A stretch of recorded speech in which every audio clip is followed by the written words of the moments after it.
विश्ववंदिता शाळा सुनो शिवसैषा मुद्रा भद्राय राजते मुद्रा मुद्रा शिवाजी राजांना मुद्रा शिवाजी राजांना त्या रयतेच्या राजाला ज्याच्या भक्तीला जोड नाही शक्तीला जोड नाही जो अथांग आहे सागरा समान ज्याचे छत्र म्हणजे आभाळा समान जो त्या सूर्याची शान मराठी मावळ्याचा धगधगता स्वाभिमान आणि काळीज म्हणजे सह्याद्री ज्याला शंभूचा अभिमान महाराष्ट्राच्या प्रत्येक देवघरात ज्याचे पहिले स्थान जो भगवा आसमंत आहे कृपावंत आहे दयावंत आहे जिच्या कुशीतून स्वराज्य निर्मितीचे स्वप्न देखलं उदयास आलं तर राजमाता वीरमाता जिजाऊ आऊसाहेब परमुलकामध्ये राहून स्वराज्य निर्मितीचं स्वप्न पाहणारे स्वराज्य संकल्पक शहाजीराजे भोसले छत्तीस त्यांचं बळ असणारे त्रस्त मोगलांना करणारे परत ना फिरणारे ती जगात जाणणारे शिस्तप्रिय वाणिज्य तेज जिजाऊंचे पुत्र महाराष्ट्राची शान हार न मानणारे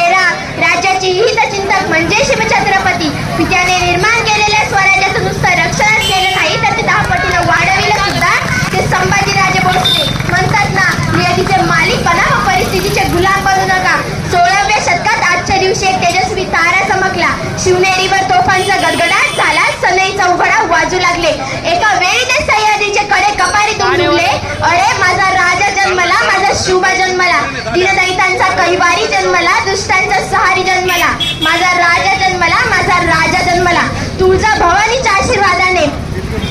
जिजाऊंच्या मार्गदर्शनाने मावळ्यांच्या साथीने शिवरायांनी हिंदवी स्वराज्य स्थापन केले अहो त्या गुलामीच्या काळात सौदामिनी कदारली तिच्या कुशीत शिवराय नामक झंझावत जन्मले आणि छत्रपती होऊन स्वराज्याचे पालनहार झाले शिवराय घडले कारण संस्कार जिजाऊंचे होते म्हणूनच तर म्हणावेसे वाटते थोर तुमचे कार्य जिजाऊ उपकार कधी फिटणार नाही थोर तुमचे कार्य जिजाऊ उपकार कधी फिटणार नाही चंद्र सूर्य असेपर्यंत नाव तुमचे मिटणार नाही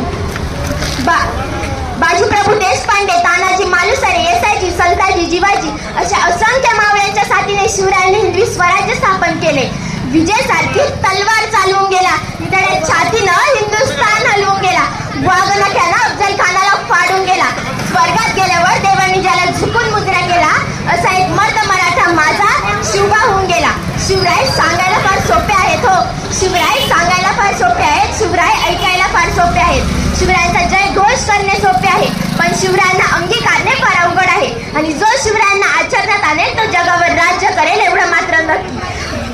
रुद्राचा अवतार तो वाघाचा ठसा होता रुद्राचा अवतार तो वाघाचा ठसा होता विचारायला सह्याद्रीला माझा राजा कसा होता माझा शुभा कसा होता माझ्या मित्रांनो आज 396 वर्ष पूर्ण झाली तरी सुद्धा या महाराष्ट्राच्या मातीला शिवरायांची गरज पडते अहो असं वाटतं भले पहाटे उठावं त्या रायगडाच्या पायऱ्या चढाव्या मनातून अंतःकरणातून माझ्या राजाला साथ घालावी म्हणावं बोलावं विचारावं की राजा कशी पकडली एवढी बलाढ्य भवानी तलवार तुमच्या हातचा हा मावळा साध्याच्या हातचा कप हातात धरताना त्याचे हात लटलटतात रायगडावर उभारली तुम्ही स्वराज्याची गुढी रायगडावर उभारली तुम्ही स्वराज्याची गुढी तुम्ही नसतात तर सडली असती महाराष्ट्राची मुडी तुम्हामुळे पाहतो आम्ही देवघरांचे कळप तुम्हामुळे पाहतो आम्ही देवघरांचे कळप तुम्ही नसतात तर टिकली नसती अंगणातही तुळस माझ्या मित्रांनो अनेक दरबारांची नाचगाणी शोभा असायची पण माझ्या राजाच्या दरबारात कधी